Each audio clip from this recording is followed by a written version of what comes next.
najot borasida ikki guruh qarama-qarshi fikrda bo'lsa,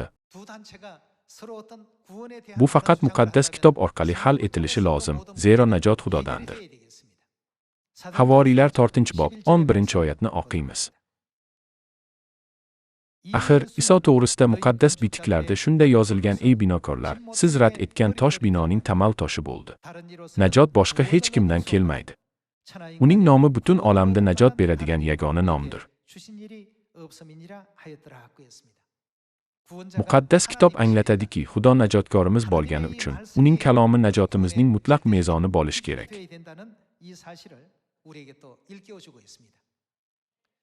2000 yil avval Yahudiylik nomli diniy tashkilot bor edi. Ularning ta'limotlari Iso o'rgatganlardan keskin farq qilardi. Farziylar shabbat kuni ishlash mumkin emas dedilar.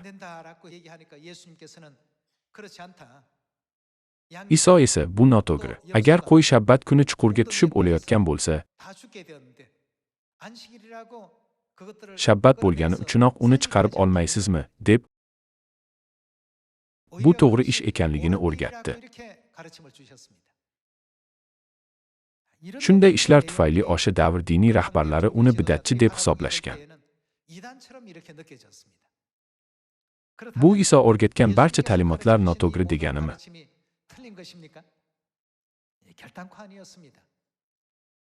Aslo yo'q. Bugungi kunda ham Xudoning muqaddas xushxabarini va'z qilayotganimizda bu noto'g'ri deb qanday tamga yopishtirishmoqda? Havoriylar 24-bob 2-oyat. Pavlusni chaqirib keltirganlardan keyin Tertullus uni ayblay boshladi. Biz aslida bu odamni vabo singari xavfli deb bilamiz. U dunyodagi hamma yahudiylar orasida isyon boshladi.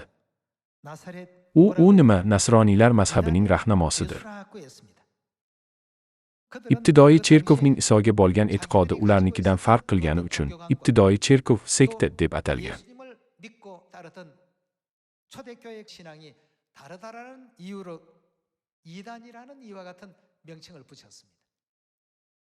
Bugun Xudo tarafida turib, o'sha davr diniy rahbarlarining barcha ishlari noto'g'ri bo'lganini anglamaymizmi?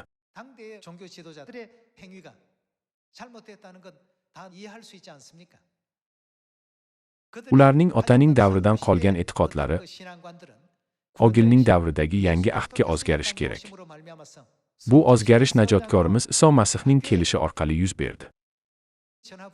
Raqami o'zgargan bo'lsa ham, eski raqamiga qo'ng'iroq qilib bog'lana olasizmi? Yo'q, bog'lana olmaysiz. 1600 yildan ortiq vaqt davomida Rojdestvo, Xochga siginish va yakshanba ibodati kabi butparast dinlardan xristianlikka kirib kelgan soxta ta'limotlarga bugun ham amal qilinadi.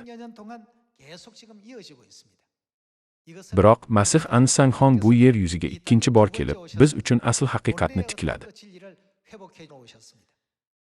Buni biz butun dunyoga o'rgatishimiz kerak.